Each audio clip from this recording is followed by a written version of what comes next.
नमस्कार दोस्तों, आपका स्वागत है हमारे चैनल पर। कहानियों की श्रृंखला को आगे बढ़ाते हैं और आज सुनते हैं अमृता प्रीतम जी की कहानी मणिया। तो चलिए चलते हैं कहानी की ओर। संध्या गहराने को थी जब विद्या के पति जयदेव अपने काम से वापस आए और विद्या ने घर का दरवाज़ा खोलते हुए देखा। उनके साथ एक अजीब सा दिखता आदमी था, बहुत मैला सा बदन और गले में एक लंबा सा कुर्ता पहने हुए। विद्या ने कुछ पूछा नहीं, पर कुछ पूछती हुई निगाहों से अपने पति की ओर देखा। जयदेव हल्का सा मुस्कुरा दिए, फिर विद्या से नहीं, उस आदमी से कहने लगे, यह बीबी जी हैं, बहुत अच्छी हैं, तुम मन लगा कर काम करोगे तो बहुत खुश होंगी। घर के भीतर आते हुए जयदेव ने बरामदे में पड़ी हुई एक चटाई की ओर देखा। उस आदमी से कहने लगे, तुम यहाँ बैठो, फिर हाथ पैर धो लेना। और घर के बड़े कमरे की ओर जाते हुए विद्या से कहने लगे, तुम चाहती थी कि काम के लिए कोई ऐसा आदमी मिले जो खाना पकाना भले ही न जानता हो मगर ईमानदार हो। विद्या ने कुछ घबराई सी पूछा, इसे कहाँ से पकड़ लाए हो? आहिस्ता बोलो, जयदेव ने कमरे के दीवान पर बैठते हुए कहा और पूछा, मन्नू कहाँ है? खेलने गया है, अभी आता होगा।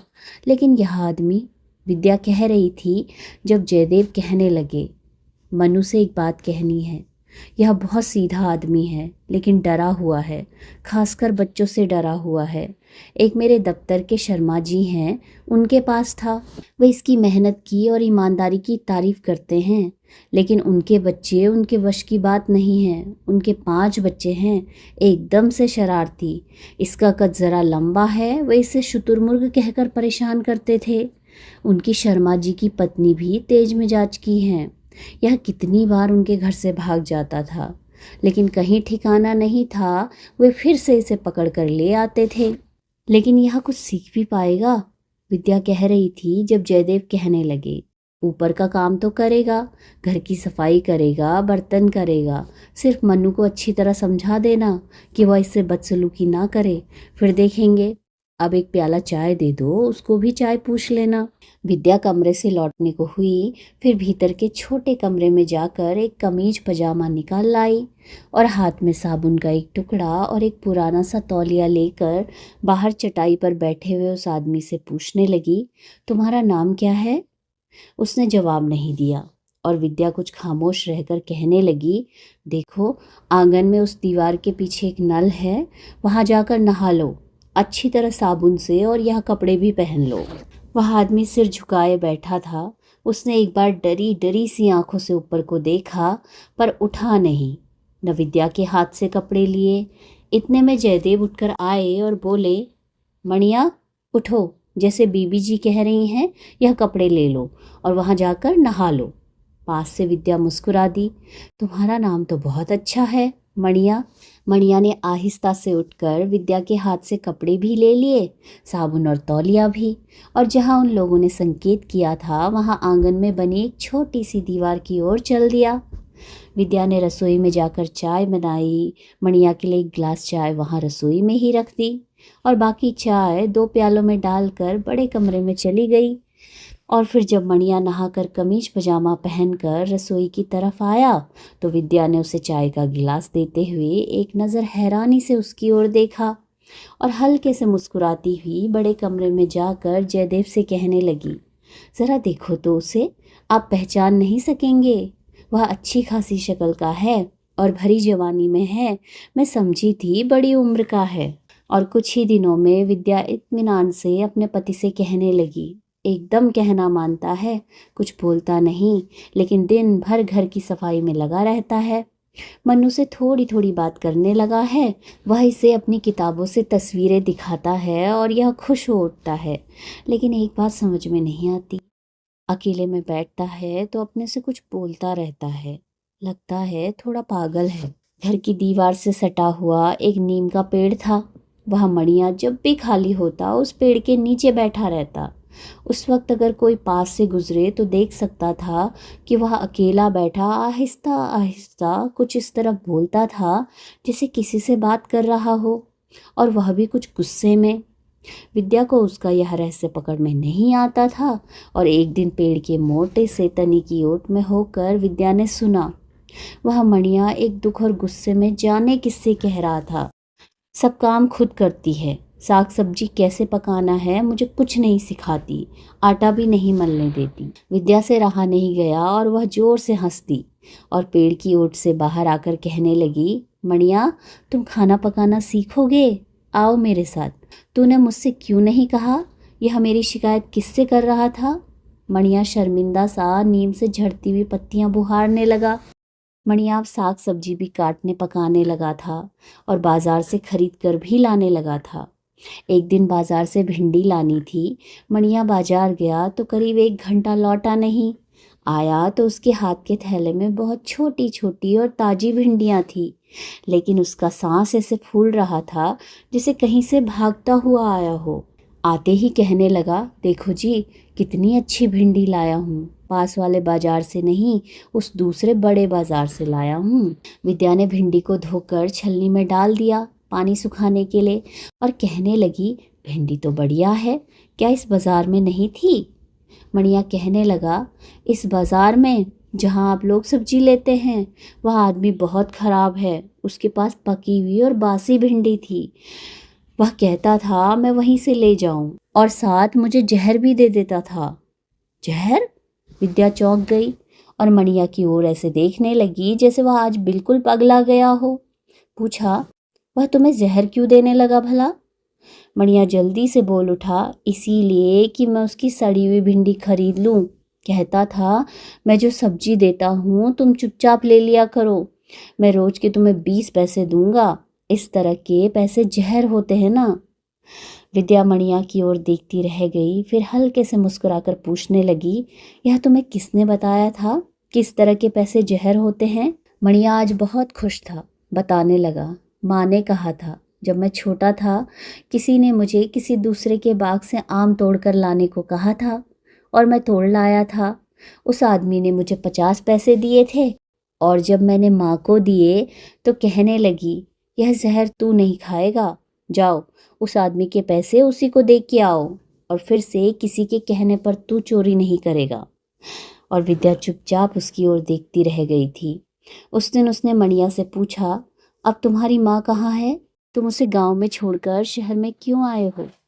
मणिया माँ के नाम से बहुत देर चुप रह गया, फिर कहने लगा, माँ नहीं है, मर गई, मेरा गांव में कोई नहीं है। दिन गुजरते गए और विद्या को लगने लगा जैसे मणिया को अब इस घर से मोह हो आया है, खासकर मन्नू से, जो उसे पास बिठाकर कई बार कहानियाँ सुनाता है। और एक दिन जब मन्नू ने किसी बात की जिद में आकर रोटी नहीं खाई थी तो विद्या ने देखा कि मणिया ने भी रोटी नहीं खाई थी। एक शाम विद्या ने अपनी अलमारी खोलकर हरे रेशम का एक सूट निकाला जो उसे कल सुबह कहीं जाने के लिए पहनना था। देखा कि कमीज पर कितनी ही सलवटें थी। उसने मणिया को कहा, जाओ अभी यह कमीज प्रेस करवा के ले आओ, बिंदिया से कहना अभी चाहिए। मणिया गया पर उल्टे पांव लौट आया और कमीज पलंग पर रख दी। विद्या ने पूछा, क्या हुआ? बिंदिया ने कमीज प्रेस नहीं की? वह नहीं करती, मणिया ने इतना सा कहा और रसोई में जाकर बर्तन मलने लगा। विद्या ने फिर आवाज़ दी, मणिया क्या हुआ, वह क्यों नहीं करती? जाओ उसे बुला कर लाओ। मणिया उसी तरह बर्तन मलता रहा, गया नहीं। तो विद्या ने फिर से कहा। जवाब में मणिया कहने लगा, साहब आते ही होंगे, अभी मुझे आटा मलना है, अभी दाल भी पकी नहीं और अभी चावल बीनने हैं और मनु साहब ने कुछ मीठा बनाने को कहा था अभी। विद्या हैरान थी कि आज मणिया को क्या हो गया। उसने आज तक किसी काम में आनाकानी नहीं की थी। और विद्या ने कुछ ऊंची आवाज में कहा, मैं देख लेती हूँ रसोई में, तुम जाओ बिंदिया को अभी बुला कर लाओ। मणिया बर्तन वहीं छोड़कर गया लेकिन उल्टे पांव लौट आया। कहने लगा वह नहीं आती और फिर चुपचाप बर्तन मलने लगा। विद्या की पकड़ में कुछ नहीं आ रहा था। वह सोच रही थी जाने क्या हुआ, बिंदिया ऐसी तो नहीं थी। इतने में दरवाजे की ओर से बिंदिया की पायल सुनाई दी और वह हंसती हंसती आकर कहने लगी, आप मुझे कमीज दीजिए, मैं भी प्रेस किए देती हूँ।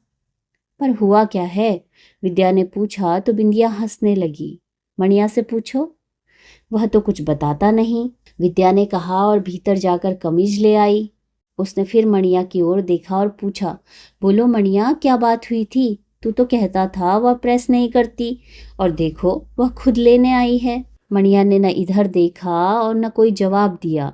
बिंदिया हंसती रही और फिर कहने लगी, बात कुछ नहीं थी। यह जब भी आपके कपड़े लेकर आता था मैं इसे मजाक से कहती थी, देखो इतने कपड़े पड़े हैं, पहले यह प्रेस करूंगी और फिर तुम्हारे कपड़े। अगर अभी करवाने हैं तो नाच कर दिखाओ। और यह हंसता भी था और नाचता भी था। मैं सारा काम छोड़कर आपके कपड़े प्रेस करने लगती थी। आज पता नहीं क्या हुआ, मैंने इसे नाचने को कहा तो यह वहां से भाग आया। मैंने मजाक में कहा था अब मैं कमीज प्रेस नहीं करूंगी। विद्या चुपचाप सुनती रही, फिर कहने लगी, और क्या बात हुई थी? विद्या हंसते हंसते कहने लगी, और तो कोई बात नहीं हुई। आज तो इसे मेरी माँ ने एक लड्डू भी दिया था खाने को, लेकिन यह लड्डू भी वहीं छोड़ आया। तुम काहे का लड्डू इसे खिला रही थी? विद्या ने मुस्कुराकर पूछा तो बिंदिया कुछ सकुचाती सी भी कहने लगी, मेरी सगाई हुई है और माँ ने इसे वही लड्डू दिया था।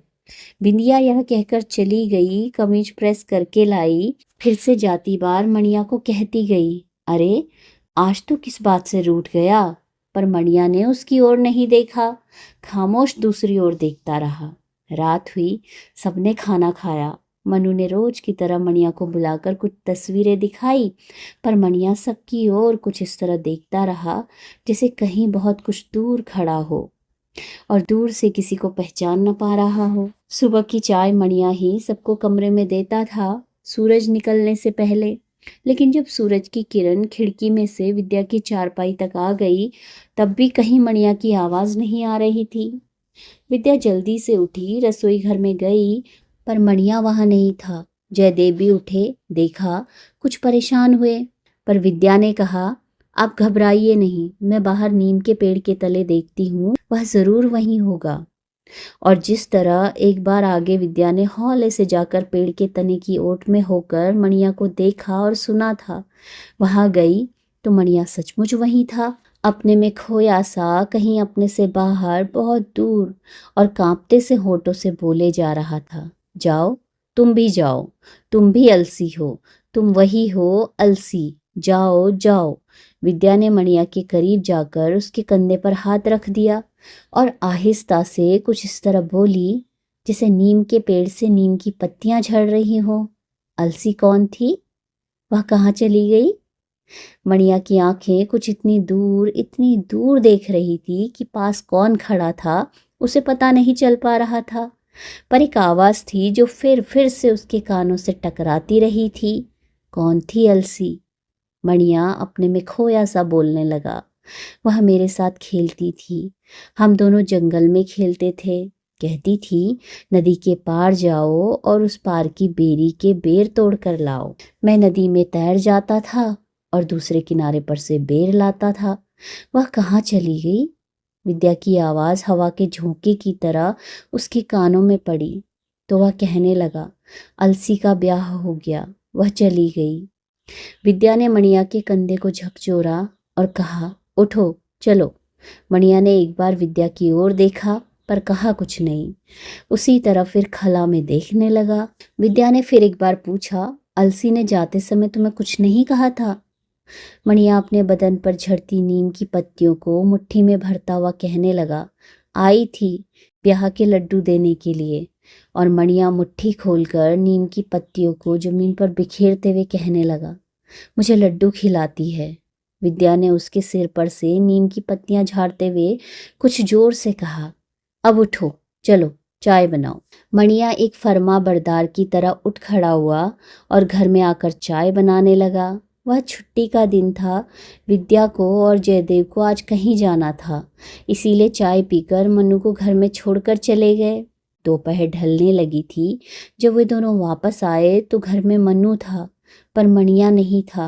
मनु ने बताया उसे खिलाया था, फिर कहीं चला गया और अभी तक आया नहीं है। जयदेव उसकी तलाश में घर से निकलने लगे तो विद्या ने कहा, वह आपको नहीं मिलेगा, वह आज दूसरी बार अपना गांव छोड़कर चला गया है। जयदेव ने विद्या की ओर देखा और पूछा, पर क्यों? विद्या कुछ देर खामोश रही, फिर कहने लगी, अब एक और अलसी का ब्याह होने वाला है। तो मित्रों, बहुत बहुत धन्यवाद इस कथा को सुनने के लिए।